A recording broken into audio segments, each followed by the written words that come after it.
Evolusi teknologi membuka gerbang. Maklumat diperoleh pelbagai cara. Bahan digital kini berkembang, memperkasa pendidikan untuk negara.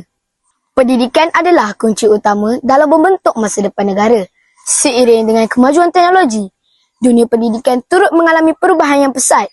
Salah satu perubahan yang terbesar adalah pengenalan bahan digital dalam sistem pembelajaran. Bagaimana bahan digital ini memberi impak yang besar di dalam perkembangan pendidikan? Mari kita selami bersama.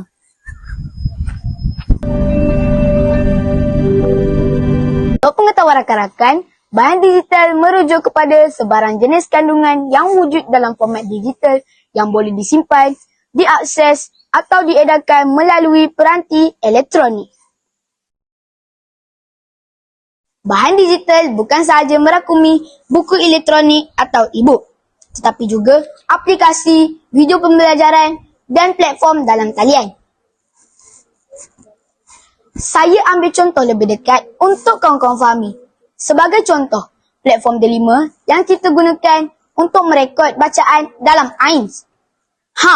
Platform itu juga merupakan salah satu platform digital.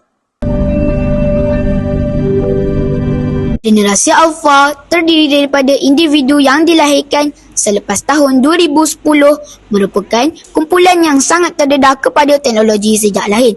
Kecenderungan mereka untuk menggunakan alatan digital berbanding generasi sebelumnya memberi impak yang besar terhadap cara pendidikan disampaikan dan diterima. Mereka cenderung menggunakan telefon pintar, tablet dan komputer sejak usia yang sangat muda. Oleh itu, mereka lebih mudah beradaptasi dengan penggunaan alatan digital dalam pembelajaran kerana mereka sudah biasa dengan interaksi melalui skrin, aplikasi dan permainan digital. Dengan adanya bahan digital, pendidikan menjadi lebih menarik dan relevan dengan cara belajar generasi Alpha yang lebih visual dan berasaskan teknologi. Alat digital seperti video interaktif, aplikasi pembelajaran dan simulasi dapat meningkatkan pemahaman dan pelibatan mereka dalam pembelajaran. Apa yang menariknya, perkembangan digital ini menguntungkan pelbagai pihak. Ayuh kita telusuri perubahan ini. Kehadiran bahan digital juga membuka peluang pendidikan kepada mereka yang berada di kawasan luar bandar. Ini membolehkan pelajar dan guru mendapatkan maklumat dari seluruh dunia dengan mudah. Mereka berpeluang memperluaskan pengetahuan dan dapat mengakses bahan berkualiti tinggi yang mungkin sukar diperoleh melalui kaedah tradisional.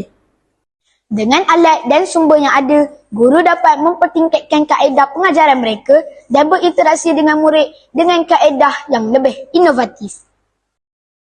Bahan digital adalah kunci untuk membuka pintu peluang pendidikan yang lebih luas dan memberi impak positif kepada seluruh sistem pendidikan negara.